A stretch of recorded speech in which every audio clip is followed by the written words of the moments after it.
Hey guys, I'm Nora and welcome to the Grateful Blessedness podcast. I'm here to share with you the value of mindset coaching on your 12-step journey. I am a 12-stepper and certified mindset coach with a huge heart for those who struggle to stay sober and abstinent and cannot figure out why, and for those who are abstinent but still long to feel happy, joyous, and free. It is that emotional sobriety that is the goal of my coaching and the steady thread that weaves through each episode of this podcast. So I hope the podcast will encourage you in the very real struggle of living the 12-step life and ultimately serve to remind you of the source of your emotional well-being. So God bless you on your journey, and thank you so much for listening. Let's dive in.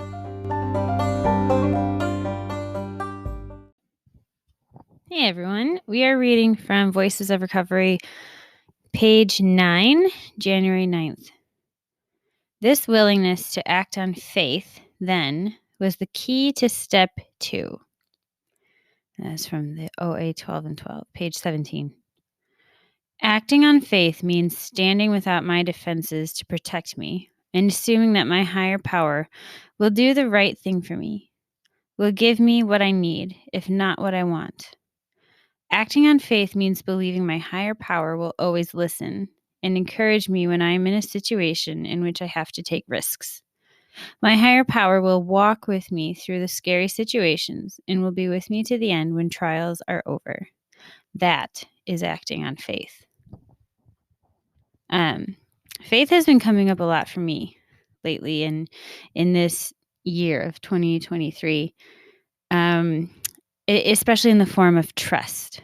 So instead of, I think there's like kind of two ways you can think about faith, where you're just like being like, okay, like intellectually saying like, I believe this. And then it's like the effect of that is, do you trust me? You know, like in Aladdin when he puts out his hand to Jasmine, do you trust me?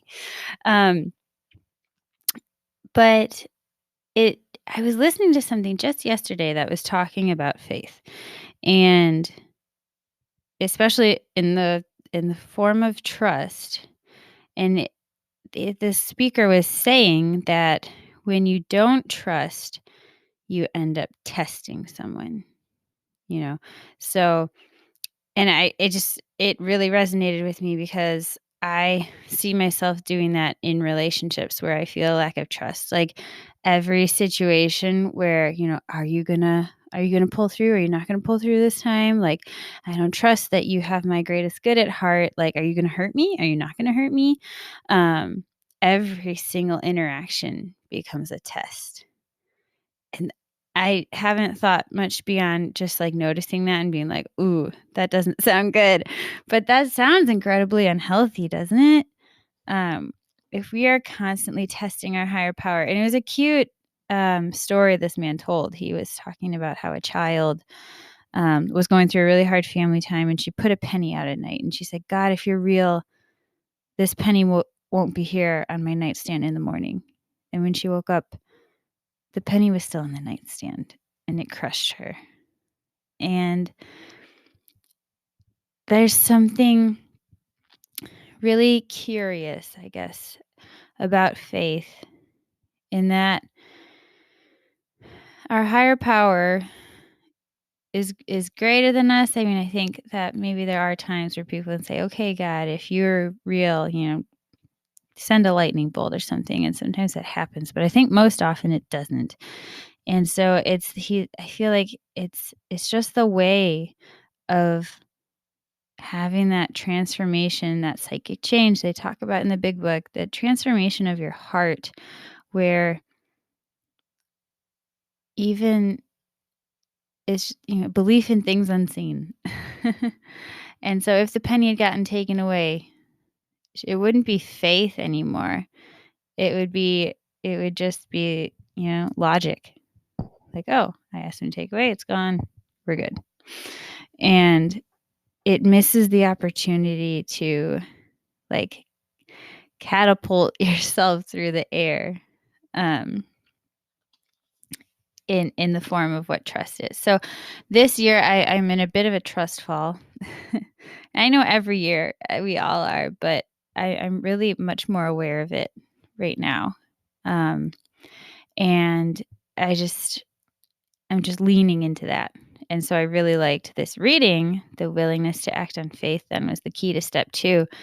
And in that, just thinking, wow, I guess, like, in a way, a spiritual principle of step 2 is trust. And, maybe that's what's been holding me back in program, in whatever more to be revealed there is still this hang up, this trust issue, this lack of trust in my higher power, that there is nothing he can't handle, but there's nothing he can't turn to good in my life. Nothing. The 12 steps, the big book talks about no half measures. And I think, like, these first 3 steps are something that are very hard to, like, go whole hog in, because I think there's parts of our hearts that we don't even realize have reservations. So, in my honesty regarding my powerlessness, like, am I, like, free falling into, like, I am totally powerless over X, Y, or Z? Like, do you have any little reservations, any hangups in your mind of, like, "Well, it worked this time, and it wasn't that bad that time, and, maybe I'm just over, dramatizing it, I'm being dramatic, it's not that bad, it's been fine, but I figured it out before, so I'll figure it out again." Do you have any hangups? Any hangups that are in the back of your mind, in those recesses, in those dark corners with the cobwebs, where we're just like, it's very easy to just close the door and be like, "That's not there," or "That's not a problem. That's not a problem. It's fine." Um, but I you know, but I can't help but notice how, like, any of those little reservations are keeping me from being catapulted into the promises, and that life of freedom. So step 2 then, that, came to believe in a power greater than myself. Like, the tricky thing is that is we don't notice where we're not fully committing ourselves to these things. So for a long time, I would report to my sponsor, like, where am I making this one thing my higher power? It was like, at the end of my report each night, it was like, okay, where did I make this thing my higher power again? Because it was just a frequent go-to that caused a lot of pain. And that's me, even though I don't want it. That's the thing. Like, I didn't want to be making that person my higher power because it was making me miserable. But time and time again, I was letting my happiness rest on something coming from them. And that's making them my higher power, because as long as I'm depending on anyone or anything that is outside of me and my relationship with God, I'm making that into an idol. I'm making that into something that isn't, I'm making something God that isn't God. And that's me and my disease. And so those are reservations. Those are hangups. Those are things that are causing me not to fully do a trust fall. And then step 3 became, sorry, turning it over. It's always funny to come up with these on the spot. Became willing to turn, oh golly, our lives over to the care of God as we understand Him. Like, that's something, as humans, we have to do it again and again and again, because I'm like, "Okay, God, I'm turning this thing over," and I feel good for, like, 5 minutes. And then all of a sudden, it's, like, slid back in. It's like, I'm turning it over, but it's like I'm putting it on the ground, like, 10 feet in front of me on an uphill spot, and I'm standing downhill and just, like, waiting for it to slide right back into my arms. I'm like, "But I turned it over. I let it go." It's like, "Yeah, but the incline, Nora, the incline was, like, you knew that incline was there. Why did you put it down on the ground right there?" And that's, like, a reservation in me of, like, that whenever I'm like, "Okay, God, you're not doing this fast enough," and I take it back. Or, "Okay, God, I'll turn this over, but only if you take it away in the next hour." if you're having cravings or something you want, like, just like that urge to do whatever it is that you're in program not to do. How willing are you? And can you pray for the willingness to keep turning that over, to give it to God, to give it to God, to give it to God, to give it to God? Take it, take it, take it, take it, take it. How willing are you? And if it's hard, if you're noticing resistance, just pray for the willingness. That's it. God, help me to be willing to want what you want for me. Because I know it's better than whatever it is I've got going on right now. Hang in there. With that, I pass.